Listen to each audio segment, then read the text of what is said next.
안녕하십니까. 통일과 성력시대 사도행전 위대한 선배님들의 발자취, 오늘은 이상은 선생님 주신 글을 읽어보겠습니다. 이상은 원장님 통일사상 그 체계화의 역정, 간단한 양력은 1914년 9월 함남 정평에서 출생하시고 1940년 3월 세브란스 의전 졸업, 1956년 5월 통일교회에 입교, 1968년 2월 새 공산주의 비판 발간, 1971년 8월 국제성공연합 부이사장, 1972년 3월 통일사상연구원장, 1973년 6월 통일사상 요강 발간, 1975년 4월 제2대 국제성공연합 이사장, 1981년 9월 제4대 국제성공연합 이사장, 1986년 제6대 국제성공연합 이사장을 역임하셨습니다. 통일사상 그 체계화의 역정 이상헌 우리 원장님인데, 내용을 앞에 부분 약간 조금 요약하기 위해서 이 내용을 보겠습니다.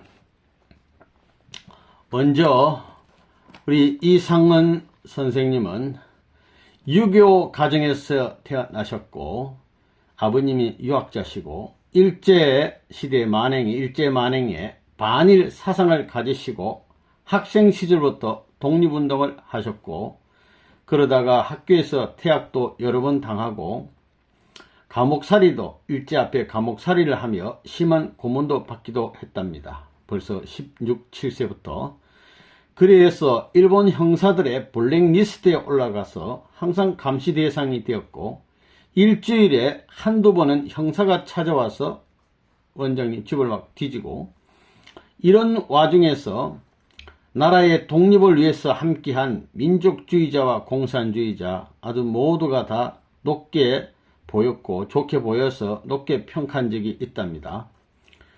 그 공산주의를 좋게 생각했다고죠. 그러나 더 깊이 생각해서 민족을 사랑하는 사랑, 인류를 사랑하는 인류에는 어떻게 생기는가 등 인생의 근본 문제에 파들어가서 보니까 공산주의의 오류를 발견하고는 공산주의를 이제 버리고 종교에서 진리를 찾아봐야 되겠다 해서 불교, 유교, 기독교, 생장의 집이라는 일본에서 나온 종교인데 등 종교에서도 진리를 찾기 위해서 노력을 했으나 그 답을 얻지 못해서 자살 기도를 가끔 했다고 그랬습니다.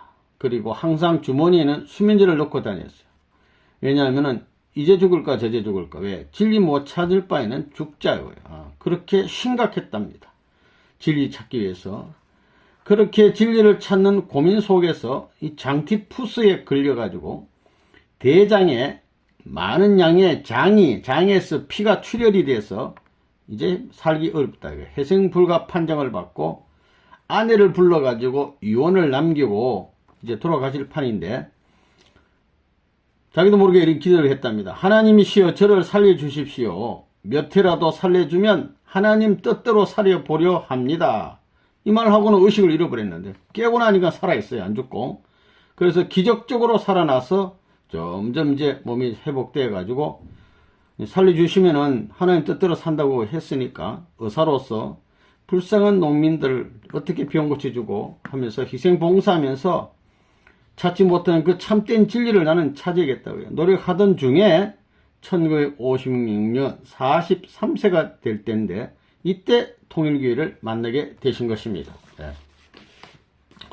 이 사진은 아마 세브란스 졸업 때 사진인 것 같습니다. 이 사각 모자 딱 쓰시고 1940년, 그러니까 한 26세쯤 되는 사진입니다. 이 사진은 아마 어른 모시고 부모님 모시고 딱 이렇게 사진을 찍은 것 같습니다. 이 사진은 후에 의사로서 이렇게 청진기를 이렇게 꽂고 진료하시는 장면. 이상헌 선생님. 오늘 이상헌 선생님, 뒤에 계신 분은 참 아버님. 그러니까 이건 식구들 같은데 같이 모시고 참 찍은 사진, 옛날 사진입니다.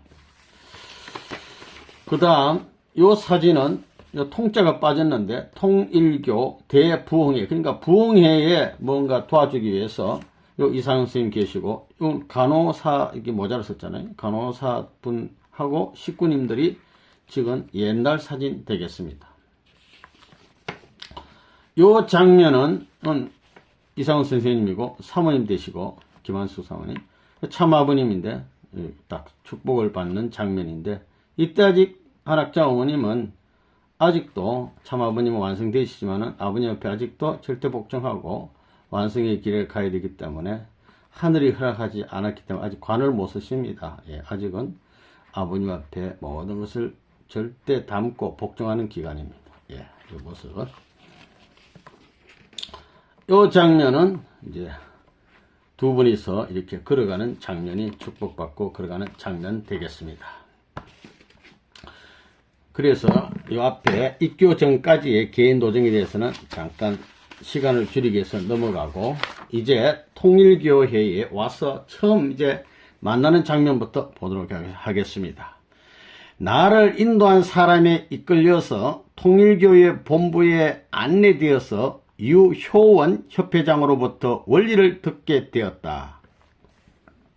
나는 일방적으로 듣기만 하는 것을 좋아하지 않았기 때문에 나의 말도 당신이 들어주시오, 이렇게 말하면서 유 협회장이 5분쯤 말하면 내가 거기에 대해서 내 말을 꺼내곤 하였는데, 이렇게 해서는 강의가 진전되지 않았기 때문에 유 협회장은 이 선생 잠깐 내 말을 들으시오. 이 선생도 종교에 대하여 상당한 견해를 가지고 있으신 모양인데 도대체 무엇 때문에 여기에 오셨습니까? 통일 원리를 일단 들어보려고 온 것이 아닙니까? 라고 말씀하시는 것이었다. 일단 그렇습니다. 라고 대답하니까, 그러면 전부 다 들어보십시오. 들어보시고 그 다음에 옳고 그른 것을 결정하면 될 것이 아니겠습니까? 하는 것이었습니다. 아, 그렇습니까? 그러면 그렇게 합시다. 라고 대답하고 그날 밤 3시까지 원리를 들었다. 그 후 수일간 통일 원리를 며칠에 걸쳐 가지고 처음부터 복귀 원리까지 3차례나 들었어요. 3번. 그 당시라는 것은 1956년도에는 원리 강론이라는 인쇄된 책은 없었고 아직 책이 안 나왔어. 100페이지쯤 되는 노트에다가 펜으로 원리를 필기한 것이 있었다. 그것이 바로 식구들이 그 노트를 필기해서 가지고 다니는 경전이었다. 그래서 그 노트를 갖고 있는 한 식구, 그는 그 노트를 보배처럼 여기는 것이었다. 나도 그것을 빌려서 열심히 읽고 필기하였다. 원리는 대단히 내용이 좋은 것이었다. 나는 인생의 문제점을 많이 갖고 있었기 때문에 한 가지를 듣고도 10가지를 깨달을 수가 있었다. 그리하여 원리를 3일쯤 듣고 나니 대부분의 중요 문제가 해결되었던 것이다. 나는 공산주의의 유물사건을 알고 있었기 때문에, 한때는 공산주의에 심취해 계셨어요. 원리에 특별히 역사관이라는 타이틀이 쓰여져 있는 것이 아니지만 복귀 원리를 들었을 때 이것이 통일 원리의 역사관이라는 것을 깨달았던 것이다. 나의 기쁨은 비길 데 없이 컸던 것이다. 너무나 기뻐서 남이 보지 않는 데서 춤까지 췄다. 춤을 막 췄다. 얼마나 기쁜지. 그래서 드디어 나는 입회를 결심했던 것이다. 입교 당시의 선생님의 모습과 나의 결심.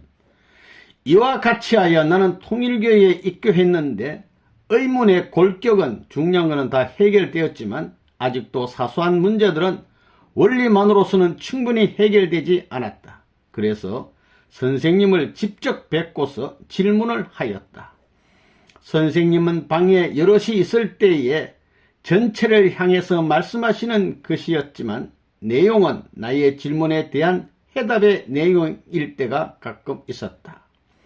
사상적인 말씀이기 때문에 일반 식구들은 그 뜻을 잘 모르는 모양이었지만 나에게는 잘 이해되곤 하였다.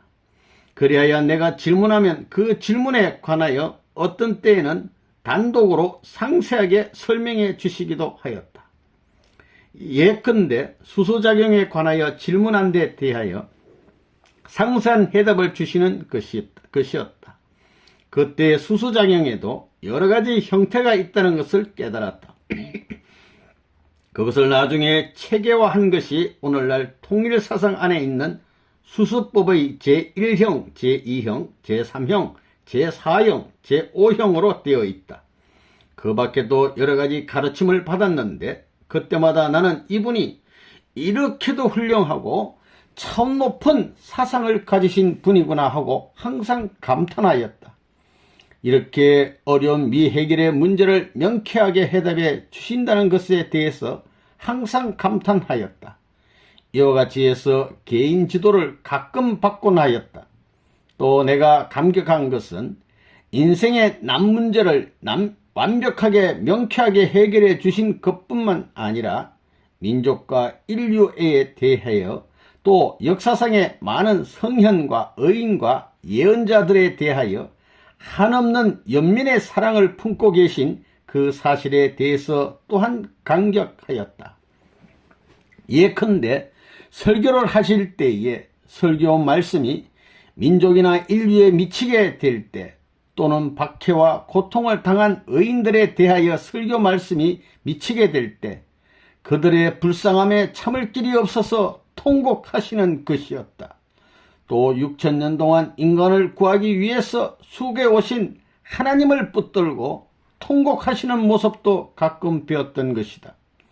역사상 가장 비참하고 슬픈 분이 하나님이라는 사실을 선생님을 통하여 비로소 깨달았던 것이다. 그뿐 아니라 산천초목동 모든 만물에도 고통과 슬픔을 느끼시고 이들을 붙들고 슬퍼하시는 것이었다.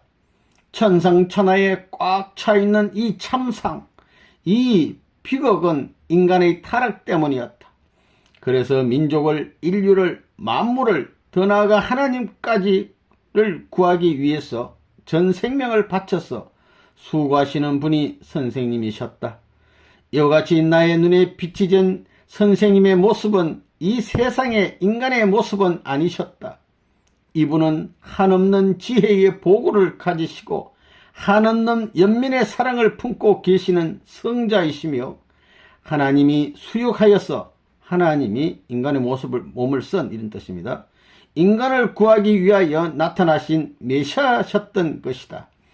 그리하여 나는 마음속 깊이 결심하는 바가 있었는데 그것은 이분의 사상을 체계화하여서 세계에 넓히겠다는 것이었다.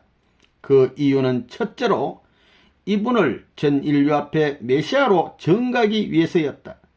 나처럼 고민하는 입장의 인간이 이 세계에 얼마든지 있을 것이기 때문에 그와 같은 사람들을 빨리 구해 주어야겠다는 생각이 드는 것이었다.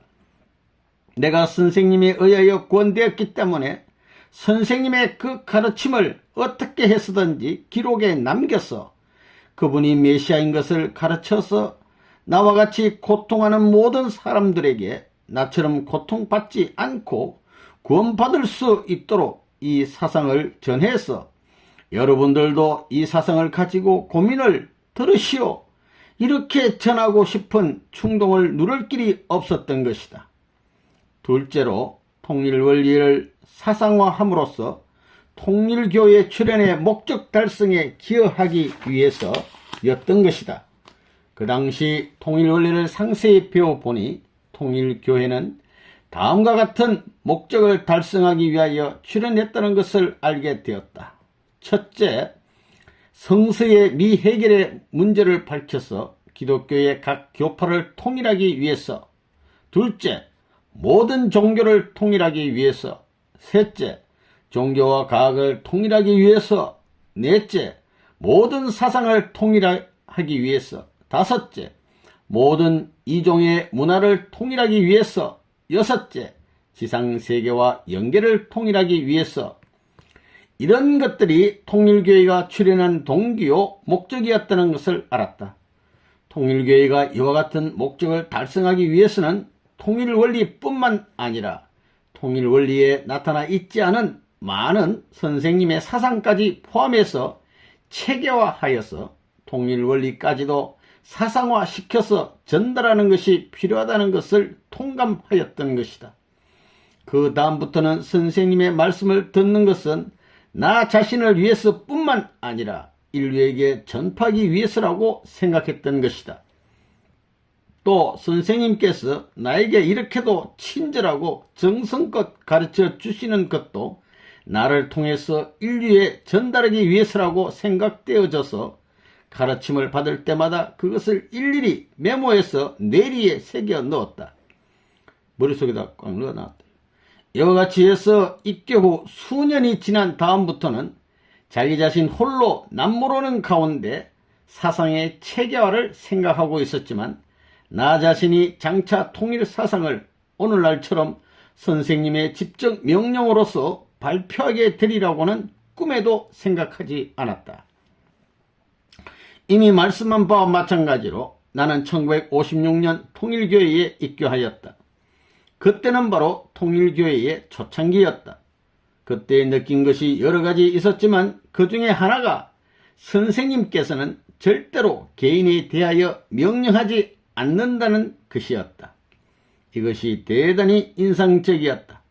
김아무개, 이아무개에게 명령하고 싶은 일이 있으면 집회나 예배 같은 때에 여럿을 향하여 통일 식구들은 이렇게 하지 않으면 안 된다고 일괄적으로 말씀하시는 것이었다.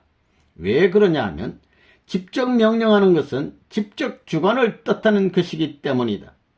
우리들은 아직도 미완성이기 때문에 미완성 단계의 인간은 직접 주관할 수 없으며 또 실제적인 면에서 보더라도 직접 명령하면 그 사람이 그 명령을 행하면 좋지만은 만일 행치 않을 때에는 그것이 조건에 걸린다는 것이다. 즉 하늘의 명령에 따르지 않았다는 조건이 세워져서 한평생 지워지지 않는다는 것이다. 장래 회계에서 좋게 되었다 하더라도 그 영적인 이력서 상에 하늘의 명령에 복종하지 않았다는 오점이 남는다는 것이다. 그리하여 본인을 위해서도 직접 주관을 하지 않는다는 것을 깨달았다. 직접 명령하고 싶을 때는 어떻게 하시느냐 하면 상징적 표현을 쓰시는 것이었다. 그 일례를 말해 보겠다. 어떤 대학 교수가 입교했는데 자기의 훌륭함을 나타내고 싶어서 우쭐거리는 것이었다. 어느 날 밤 선생님께서는 유리컵에다 밀가루를 가득 채워놓고 그 위에다 물을 부으셨다. 당연히 물은 모두 밖으로 흘러버리는 것이었다. 다들 이상하게 여겼다. 왜 선생님께서는 그와 같은 일을 하실까? 그릇이라고 하는 것은 안에 무엇이 들어있으면 다음부터는 다른 것을 넣을 수가 없다. 그와 마찬가지로 진리를 받고 싶으면 마음을 전부 텅 비워야 한다. 마음을 텅 비우지 않고 자기 지식을 그대로 지니고 있으면 아무리 훌륭한 하늘의 진리라 하더라도 들어가지 않는다. 이 사실을 직접 말씀하실 때 그대로 들으면 좋지만 듣지 않으면 조건에 걸리기 때문에 상징적으로 비유적으로 그와 같이 유리에 가루를 채우고 거기다 물을 넣는 다른 방식을 취해서 깨닫는 자만이 알 수 있도록 하시는 것이었다. 또 가설적, 미래적 표현도 잘 쓰시곤 하셨다. 그리하여 만일에 아무개가 이렇게 한다면 어떻게 될 것이라는 표현 방식, 영어로 말하면 if에 해당한다. 예컨대 김이라는 어떤 분이 있었는데 선생님께서는 그분에게 명령하실 때에 만일 김아무개가 전도에 나간다고 하면 훌륭하게 전도해낼 것이다. 이렇게 가능적으로 말씀하시는 것이었다. 그것은 명령은 아니다. 만일에 이렇다면 이럴 것이다 라는 표현은 어디까지나 가능적인 표현이지 명령은 아니다. 나중에 내가 그 김모를 만나서 선생님께서는 어째서 그런 표현을 하는가 모르겠다고 했더니 그가 말하기를 그것은 전도하라는 명령이라고 하는 것이었다. 그때 나도 깨달았다. 이와 같이 상징적, 가능적, 미래적으로 말씀하심으로써 앞으로 어떻게 이렇게 될 테니까 여기에 대해서 준비하라는 뜻을 전달하시는 것이었다. 내가 왜 이런 말을 하느냐 하면 통일 사상에 관해서도 이와 같은 미래적인 표현으로 명령을 하셨던 것을 처음에는 몰랐다는 것을 밝히려는 것이다.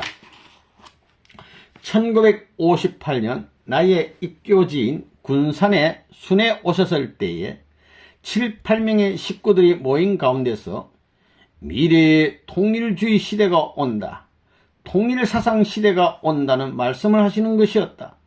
나는 특별히 사상에 관심이 있었기 때문에 다른 분도 물론 이 말씀을 들었지만 그 말씀이 제일 나의 마음에 깊이 아로새겨진 것이다. 그 후 나는 그와 같은 시대가 반드시 온다는 것을 믿고 있었지만 그 당시 나는 아직 지방에 있었기 때문에 서울교회 본부에 계시는 간부님들이 서로 합심해서 선생님의 지도를 받아가면서 열심히 노력하여 문화의 새로운 통일주의 시대, 통일사상 시대를 세울 것이라는 생각을 했을 뿐이다. 그런 통일사상 시대, 통일주의 시대가 나와 직접 관련된 사항이라고는 전혀 생각하지 않았다. 다시 말하면 나에게 어떤 명령으로서, 즉 미래적인 표현으로서 하신 말씀이라는 것을 뒤늦게야 깨달았던 것이다. 그런데 내가 입교한 이래 약 6년 동안 선생님께서는 전혀 반공인이 성공인이 하는 것은 한마디도 언급하지 않으셨으므로 나는 이분은 인류를 구하기 위해서 오신 순수한 기독교 지도자라고만 생각하고 있었다. 반공 지도자, 성공 지도자라고는 꿈에도 생각하지 않았다. 반공이라는 말씀을 한마디도 하시지 않았기 때문이다. 따라서 나 자신도 공산주의 운동을 한 바 있는 자기의 과거에 대해서 아무에게도 말할 필요가 없었고 또 말하지도 않았다. 또 그런 생각조차 갖고 있지 않았다.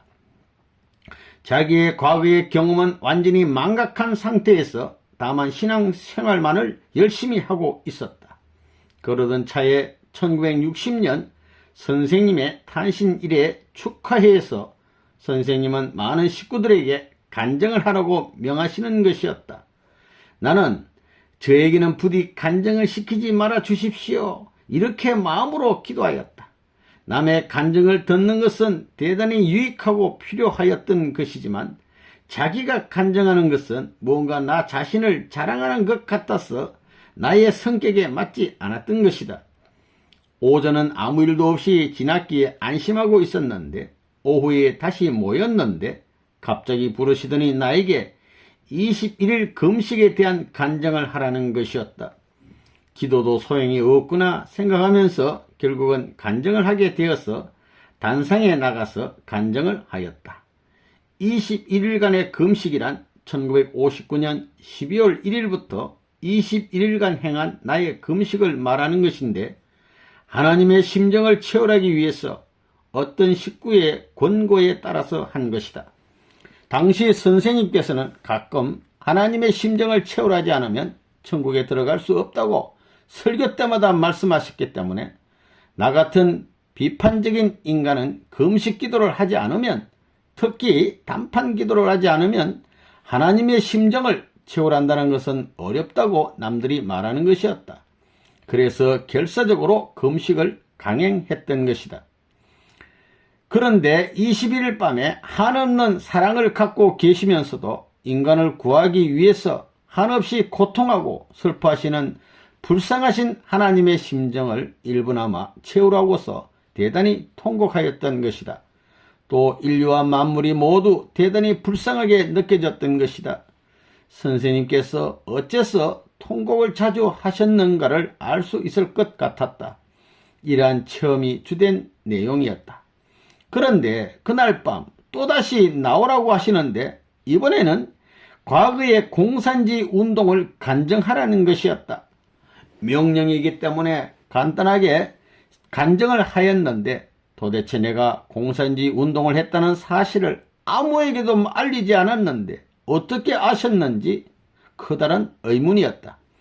그래서 어째서 선생님께서 나에게 그런 간증을 시키는가도 의문이었다. 왜냐하면 선생님께서는 절대로 섭리에 관계되지 않은 일은 하시지 않는다는 것을 알고 있었기 때문이다. 그때까지 나는 선생님에 관하여 많은 것을 연구하고 있었는데 연구해 보니 선생님은 마음대로 아무렇게나 말씀하고 행동하는 분이 아니라는 것을 알았다. 그때그때의 하나님의 뜻이라든가 식구들의 지도에 관계가 있는 말씀만을 항상 하시는 것이었다. 선생님께 있어서는 심리적으로 뜻이 없는 무의미한 말씀이나 행동은 하나도 하시지 않는다는 것이 내가 얻은 결론이었다. 그러므로 나에게 간증을 시킨 이상 무언가 심리적인 의의와 내용이 있을 것인데 그것이 도대체 무엇인가? 이런 의문을 갖지 않을 수 없었다. 그때까지 내가 학생 때에 공산주의 운동을 했다는 것을 아무에게도 말씀하지 않았는데 선생님께서는 그것을 어떻게 아셨을까?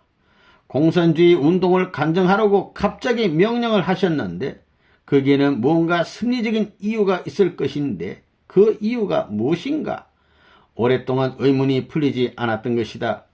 그 후 2년이 지난 1962년 같은 탄신일 전날 밤이었다. 밤 12시가 되어서 탄신일이 되었는데 그때 선생님의 말씀이 시작되었다. 1시와 2시 사이인 줄로 기억되는데 36가정을 모아놓고 이제부터 간부들은 공산주의 이론을 이길 수 있는 실력을 갖추어야 한다고 말씀하시는 것이었다. 그때 나는 처음으로 선생님에게도 반공적, 성공적인 측면이 계시다는 것을 비로소 알았다. 나는 대단히 놀랐다. 그것은 나에게 있어서는 크나큰 충격이 아닐 수 없었다. 나는 항상 사물을 여러 가지로 깊이 생각하는 습성이 있었기 때문에 아무리 공산주의자라 하더라도 종교가로서 과연 공산주의자들을 미워해야 될 것인가 라는 생각을 평소에 늘 갖고 있었던 것이다. 원리적으로 생각하면 역사의 종말에는 반드시 가인 아벨의 대립 관계가 해결되지 않으면 안 되기 때문에 결국 공산주의와 민주주의가 싸우지 않으면 안 된다. 선생님은 하나님의 사랑을 지상에 실천하실 분이시기 때문에 공산주의자까지라도 반드시 사랑하실 것이다. 그렇지만 하나님의 섭리를 지상에 펴기 위해서는 부득불 공산주의와 싸우지 않을 수 없는 것 또한 사실이다. 고로 공산주의에 대한 사랑의 문제와 공산주의 이론과의 투쟁의 문제는 별개의 문제다. 이렇게 스스로 정리했던 것이다. 그날 밤은 거의 철야하고 잠깐 눈을 붙였다가 일어나니 유 협회장님이 나를 불러서 어젯밤에 선생님께서 말씀하신 바를 해낼 사람은 이 선생밖에 없소. 이 선생은 이전에 공산주의 운동을 한 경험이 있으니까 공산주의에 대하여 상당히 잘 알고 있을 것이니까 성공관계는 역시 이 선생이 해야 되겠소. 이렇게 말씀하시는 것이었다. 그때 비로소 선생님께서 이전에 나로 하여금 공산주의 운동을 했다는 간증을 하게 하시고 내가 어떠한 이력을 가졌는가를 여러 사람이 알도록 해놓고 공산주의의 비판을 간접적으로 명령하셨다는 것을 깨달았다. 이와 같이 절대로 개인적으로 명령을 하시지 않으시고 일반적인 말씀 속에서 그 개인이 자기의 책임 분담으로서 느껴 깨달을 수 있도록 인도하시는 것이 선생님의 인도의 방식이었다. 또 그것이 그 당시의 승리의 방식이기도 하였다. 처음에 간증을 시켜놓고 유 협회장으로 하여금 나에 관한 과거를 깨닫게 하시고 성공의 실력을 갖추도록 말씀하게 하셨는데 그 말씀은 36가정 전원에 대한 일반적인 말씀이기 때문에 그것은 개인에 대한 명령이 아니다. 따라서 그것을 들은 유효원 협회장은 책임자로서 그 명령을 수행하기 위해서 누군가가 집필하지 않으면 안 되는 것을 알았는데 누구에게 시킬 것인가를 가가 문제였다. 결국 특정인에게 시킬 생각을 갖도록 인도하셨다고 느껴졌던 것이다. 2년 전 선생님께서 나에게 이와 같은 간증을 시킨 것이 섭리였다는 것을 뒤늦게야 깨달았던 것이다. 또 4년 전 1958년 미래의 통일사상의 시대가 온다고 말씀하신 것도 결국 나 자신에 대한 명령이었다는 것을 그때 처음으로 깨달았던 것이다. 통일사상 시대가 온다는 미래적인 말씀을 하셔서 그것을 하나의 사명감으로 느끼도록 이끄셨다는 것을 나중에야 깨달았던 것이다. 그리고 이때부터 자신으로서 통일사상 혹은 성공에 관하여서 이론을 세우는 것이 나의 사명이라는 것을 느꼈던 것이다. 공산주의 이론 비판에 관한 집필을 게시하려고 하였지만 공산주의에 관한 서적이 하나도 없었다. 한국은 그 당시 5.16 혁명이 일어나서 반공이 제1의 국시였으며 공산주의적인 요소를 일체 용납하지 않은 때였기 때문에 공산주의 서적은 좀처럼 구하기 어려웠다. 한국의 해방 직후에는 상당한 공산당원이 있었으나 한국 전쟁 후에 공산당은 비합법화되어서 한국에서 공산주의자가 없었다. 그러나 전쟁 중에 그들이 도망갈 때에 땅에 묻은 서적들이 있다는 것을 알았다. 그래서 누가 땅을 파보니 정말로 공산주의 서적이 있었다. 그것은 레닌의 유물론과 경험비판론 및 철학사전이었는데 그것을 얻어가지고 열심히 읽었다. 그리고 서울에서 여러 서점을 찾다가 윤원구 씨의 막스주의의 비판적 극복이라는 책을 발견하여 읽었는데 이것은 자본론의 가치론만 비판한 책이었다. 그러나 가치론만 가지고는 안되며 유물론과 변정법도 필요하였기 때문에 이것을 유협회장님께 부탁해서 일본에 있던 한상길 선생을 통해서 모리스 콤퍼스의 유물론과 변정법, 유물사관, 인식론 등을 구할 수가 있었다. 그 외에는 책이 없었기 때문에 그것을 읽고서 성공이론을 집필하기 시작했다. 그 해의 12월 선생님께서는 대전에 오셨는데 그때에 반공이론을 구상 중에 있다는 것을 말씀드렸더니 빨리 써서 책으로 내라고 직접 명령하시는 것이었다. 그 이전에는 위에 말씀한 것처럼 일반적으로 말씀할 뿐 개인에 대해서 명령하시는 일이 없었는데 대전에 오셨을 때에는 이미 내 자신의 마음이 굳어져 있는 것을 보셨던지 그때는 직접적으로 지시를 주시는 것이었다. 그래서 1963년 8월 1일에 본격적인 집필을 개시하여 1964년 3월 20일에 탈고했다. 그리하여 3월 24일에 원고를 선생님께 바쳤던 것이다. 문헌의 인용이라든가 자료의 뒷받침이 빈약했음에도 불구하고 하늘의 섭리의 때를 맞춰야 하기 때문에 선생님께서는 1966년 8월에 유광열 문화부장에게 명령하셔서 출판의 단계까지 이르게 된 것이다. 결국 1968년에 새 공산주의 비판이라는 이름으로 출판하게 되었다. 그러나 여기까지 오는 데는 일이 간단치만 않았다.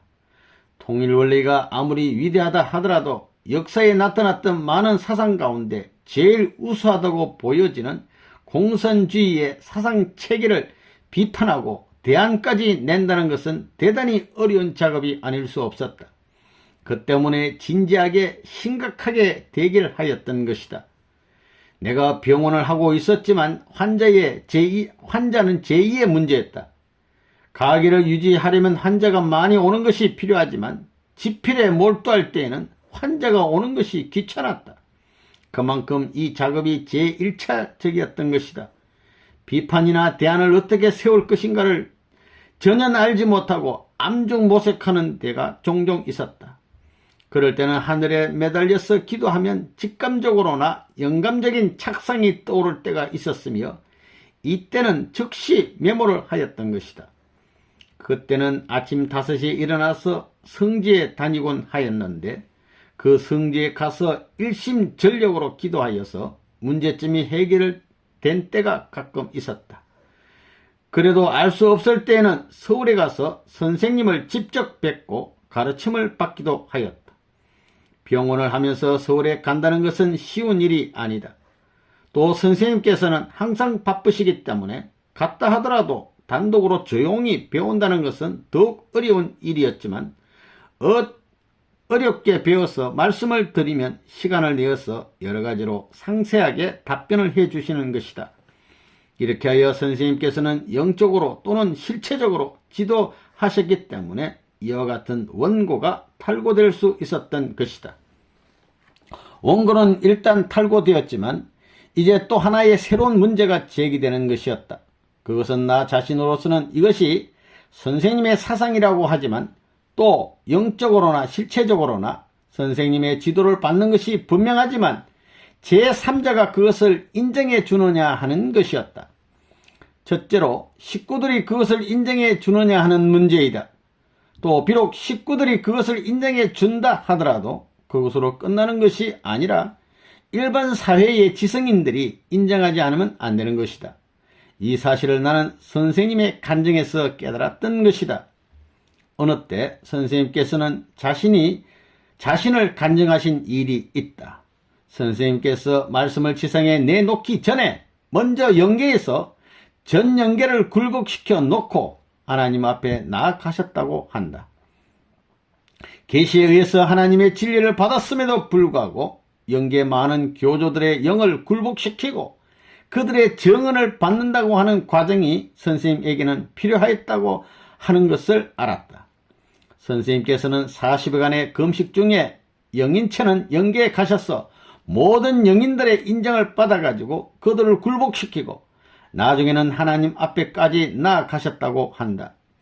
영계에서 여러가지 종교의 창시자들을 만나 여러가지 문제에 대하여 문답을 하였다고 하셨는데 그 문답에서 그들은 과연 그렇습니다 라고 수긍했다고 한다. 종교의 교조 중에서 가장 높은 곳에 계신 분이 예수님이신데 예수님도 여러가지 문답을 한 후에 과연 그렇습니다. 당신의 말씀이 진리입니다. 이렇게 정언하셨다고 한다. 그리고 최후에 하나님 앞에 나아갔다. 그때는 루시엘만큼은 절대 선생님 앞에 굴복하지 않았기 때문에 루시엘과 함께 하나님께 나아가서 그 앞에 섰는데 그때 하나님은 많은 항목을 걸어놓고 아담 헤아가 왜 타락했는가 하는 답을 이 문제 중에서 택해보라고 말씀하셔서 선생님은 헤아와 루시엘 간에 과거에 불륜의 관계로서 타락했다고 하는 항목을 지적하였던 바 하나님은 그렇다고 답변하셨다고 한다.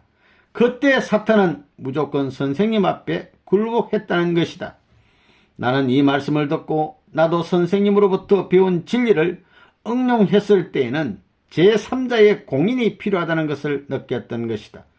그래서 성공 이론도 다른 사람으로부터 공인받지 않으면 안 되었던 것이다. 먼저 식구들이, 다음에는 일반 사회 인사들이, 나중에는 외국의 교수들까지도 공인을 하지 않으면 하나님도 인정할 수 없다는 사실을 그때에 깨달았다. 이야기가 거꾸로 소급되었지만 출판하기 이전에 나는 원고를 프린트하여 몇 번의 강사들에게 보냈다. 원리로 봐서 이 원고에 틀린 것이 있으면 지적해 주십사 하고 프린트를 보냈다.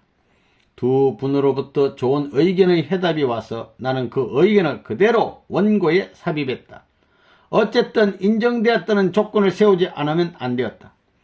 아무리 선생님께서 서적을 출판하라고 명령하셨다 하더라도 그것은 섭리적인 필요성에서 그렇게 말씀하시는 것이고 이것이 장래에 정말로 세계적으로 공인되어 활용되는 지의 여부는 별개의 문제였으며 따라서 나는 대단히 심각했던 것이다.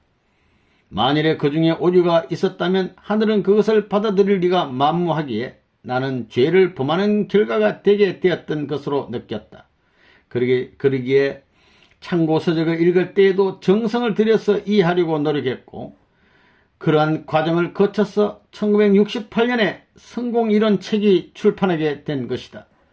그 후 그 이론은 통일 식구들에게 의해 수행되는 성공운동에 있어서 또 이 책을 읽은 많은 반공관계 교수들에 의해서 그 우수성이 입증되었던 것이다. 그런데 이 성공이론은 실제는 통일사상의 골격을 먼저 어느 정도 세워놓고 그것을 기반으로 해서 쓰여진 것이다. 그래서 성공이론이 출판된 뒤에 이번에는 통일사상을 정리하고 체계화시키지 않으면 안 되었다. 그리하여 1972년 8월 일본에서 한일 교수 친선 세미나가 있을 때에 선생님의 명령을 받고 참가하였다. 그것은 동세미나에 참가하는 것만이 목적이 아니라 일본에 가서 일본 간부들에게 통일사상을 전하라고 하는 것이었다. 그리하여 일본에 도착하여 당시 막 발족한 통일사상연구원에서 4, 5명의 멤버에게 통일사상을 강의하였다. 그때의 강의는 비록 간단은 하였지만 존재론, 본성론, 인식론, 가치론, 윤리론, 교육론, 역사론, 예술론 등을 강의하였다. 논리학도 그때 골격이 되어 있었지만 강의는 하지 않았다. 따라서 통일사상의 골격은 그때의 그이가 형성되어 있었다. 학생 시대부터 긴 세월 동안 여러가지 문제를 아는 채 모든 것에 회의적이었던 나는 마음속이 텅 빈 그릇과 같은 상태가 되어 있었다. 그 그릇에다가 선생님께서 주신 내용을 전부 채웠기 때문에 그것이 바로 통일사상이 되었던 것이다. 그러나 그 사상을 체계화하는 작업 또한 간단한 것이 아니었다. 처음 통일사상을 체계화했을 때에는 이것은 이상은이가 자기 개인의 사상을 문 선생의 사상인 것처럼 꾸민 것이 아닌가 하는 오해를 하신 분도 없지 않았던 것 같아. 그와 같은 오해를 받았지만 어떻게 할 수 없는 일이기에 다만 그런 오해에 대해서 하등의 변명도 하지 않았다. 이것이 이상은 개인의 사상에 불과하다고 하면 하늘은 이 사상을 쓰시지 않을 것이고 이것이 정말로 선생님의 사상이라고 하면 반드시 하늘은 이 사상을 활용하실 것이다. 그렇기 때문에 따로 이 변명할 필요는 없고 다만 시간을 기다리면서 나로서 최선을 다할 뿐이라고 생각하고 있었던 것이다. 그런데 일본에 가서 강의를 해보니까 일본 간부들은 대단히 기뻐하는 것이었다. 그래서 더더욱 격려되고 고무되어서 돌아오는 대로 바로 선생님께 보고를 드렸다. 일본에서 강의를 해보니까 대단히 기뻐합니다. 그래서 일본 식구들은 이것을 일본말로 먼저 출판하겠다고 합니다. 이렇게 말씀을 드렸더니 한국에서 먼저 출판하라고 분부를 내리셨다. 이래서 그때부터 전력을 투입하여 통일사상의 원고를 쓰기 시작했다. 1973년 3월 말에 집필을 완료하고 동년 6월 1일에 통일사상 요강을 발간하기에 이르는 것이다. 그리고 일본에서는 동년 12월에 한국어판으로부터 번역하여서 일본어판 통일사상 요강이 출판되었던 것이다. 학계의 공인 1973년부터 대학 교수를 대상으로 8차례에 걸쳐서 통일사상 세미나를 행했다. 모두를 대단히 감명받아가지고 통일사상이 아니면 장래 세계는 구원될 수 없고 한국을 위해서 뿐만 아니라 세계를 위해서도 이것은 꼭 필요한 사상이라는 감상문이 참석자로부터 제출되는 것이었다. 그러나 그것으로서 나는 만족하지 않았다. 그것은 그들이 한국 교수이기 때문에 그와 같은 감상문을 썼을 것이고 외국 교수라면 그 감상이 다를 수도 있으리라는 생각이 들었기 때문이다. 당시 나는 외국 교수는 한 사람도 아는 사람이 없어서 시기를 기다릴 수밖에 없었는데 그러던 차에 1974년 일본에 가서 전국을 순회하면서 40일간 걸쳐서 교회 식구들에게 통일사상을 강의하였는데 강의를 마치고 동경에 돌아오니까 부사산 살록 기슭에 산기슭에 스님과 같은 분이 있는데 그분이 나를 꼭 만나고 싶다는 것이었다. 그분을 찾아뵈니까 그는 키도 작고 백발 노인이면서도 얼굴은 홍안이어서 한눈에 영적인 분이라는 느낌을 주는 것이었다. 그는 30년 동안 그의 모든 철학과 종교를 연구한 대학자였다. 그가 새공산주의 비판과 통일사상 요강을 꺼내 보이면서 이것을 당신이 썼습니까? 대단히 잘 되었습니다. 그 내용은 모두 그대로 일본에서 성취될 것입니다. 또 세계에서도 그 내용대로 뜻이 이루어질 것입니다. 세계는 하나님의 이름으로 반드시 통일됩니다. 이렇게 말씀하시는 것이었다. 나는 인용문도 참고 자료도 대단히 불충분해서 학술서라고는 할 수 없는 빈약한 책이라고 했더니 그는 그것이 문제가 아니요 그 내용이 훌륭합니다 라고 하면서 나를 격려해 주는 것이었다. 나는 정말로 기뻤다. 그래서 나는 함께 식사를 하면서 이것은 문 선생의 사상이라는 것을 밝히고 선생님께서 감옥으로부터 출발하신 초기 시대의 이야기를 들려주었다. 그는 대단히 심각하게 들었다. 또 이 선생은 20일간 금식을 했다고 같이 간 동행의 식구가 소개하니까 그 노인은 그 이야기도 해달라고 하기에 금식 이야기를 비교적 상세히 하였더니 그는 열심히 경청하였으며 끝난 뒤에 더 말씀이 없느냐는 것이었다. 이렇게 하여 완전히 우리들의 교회 분위기와 같은 분위기가 되어져서 저녁 식사가 끝나고 어두워질 때까지 대화를 나누었는데 이분이 바로 선생님의 사성을 증거하는 세례요한적인 분이라는 생각이 들었다. 그래서 마지막으로 성가를 함께 부르고 내가 기도를 했다. 이분을 떡과 연결시켜 달라는 마음으로 기도하였다. 이렇게 하여 일본의 한 저명한 노학자로부터 통일사상을 공인받은 셈이 된 것이다. 다음에는 미국으로부터 한 분이라도 좋으니 공인하는 분이 있었으면 하고 바라던 차에 1978년 7월에 한국에서 초교파의 국제 세미나가 있었다. 그때 미국으로부터 온 마젝트 박사라는 신학자가 세미나 석상에서 강연할 때에 열심히 통일사상이 훌륭하다는 것을 증언한 것이었다. 신학의 통일도 사상의 통일도 통일사상이 아니면 안 된다고 말하는 것이었다. 열심히 통일사상을 선전하는 것이었다. 이래서 통일사상은 일단 세계적인 공인을 받은 셈이라고 생각이 되어졌던 것이다. 그 후 통일사상과 성공이론의 학술적 뒷받침을 위하여 이에 관련된 서적을 꾸준히 구독하여 상당한 인용 문헌을 얻을 수가 있었다.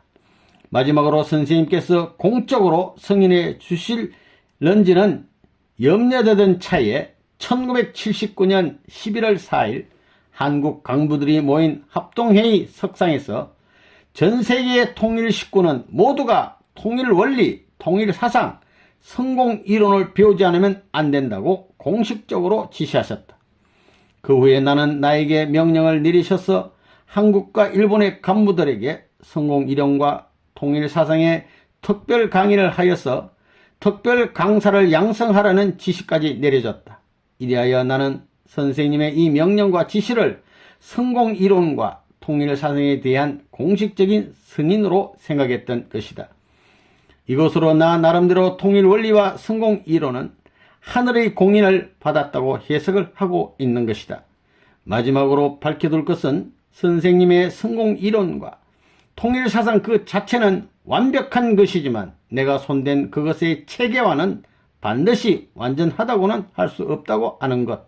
다시 말하면 나 자신이 부족하여서 체계화를 잘 했다고 할 수 없다고 하는 것. 따라서 장래 훌륭한 학자나 후배들이 나타나서 선생님의 사상을 선생님의 직접적인 지도하에 한층 완전하게 체계화해 줄 것을 마음으로 바라는 바이다. 이 사실은 이미 선생님께 말씀을 드린 바 있다. 이상으로 통일교회에서의 입교전 나의 개인 노정과 입교 동기와 또한 입교 후의 선생님의 모습, 통일사상 집필 동기, 배경 등에 관한 간증을 마친다. 이렇게 간증을 해주셨습니다.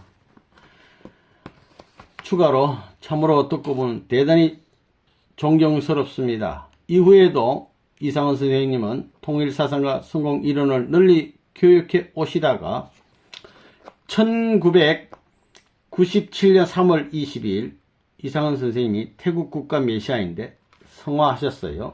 서울중앙병원에서 84세로 성화하셨습니다. 그리고 이틀 후엔 1997년 3월 24일 협회 성화식을 거행하셨습니다. 참 아버님께서는 이상원 원장님에 대해서 복복자, 이 제일 귀한 자인데 귀인, 복인이라는 귀한 칭호를 내려주셨고 이상원 선생님 천상에 가셨을 때는 하나님께서 유일하게는 아니고 천국인이라는 칭호를 내려주신 위대한 어른이십니다. 천국인이요. 복인. 아버님은 복인이라 하셨고 하나님께서는 천국인이다. 또 천상에 가셔서 영계 메시지를 통해서 영계의 실상을 우리 모두가 알 수 있도록 알려주신 고마운 분이십니다. 참으로 귀하신 어른이셨습니다. 사진을 몇 카트 보면 이 모습은 이제 통일사상 성공 이론을 여러 지도자들에게 강의하시고 가르쳐 주시는 장면. 이 장면은 세계적인 참 학자 지도자들 앞에 여기 아버님 계시네. 아버님 모시고 참 발표하는 그런 장면. 성화하실 때의 모습입니다. 태국 국가 메시아로서 통일사상연구원 원장 성화식 이렇게 되어 있습니다. 97년 3월 20일 서울중앙병원에서 성화식을 거행하시고 태국 국가 메시아 이 장면 되겠습니다. 이상은 원장님. 파주 원전에 잠들어 계십니다. 또 영계에 가셨어도 하나님은 인류의 부모라는 이상은 선생이 영계에서 보낸 메시지 이렇게 해서 참 아버님께서 사인해 주시고 참 아버님이 공인하신 영계 메시지를 보내주고 계십니다. 대단히 감사합니다.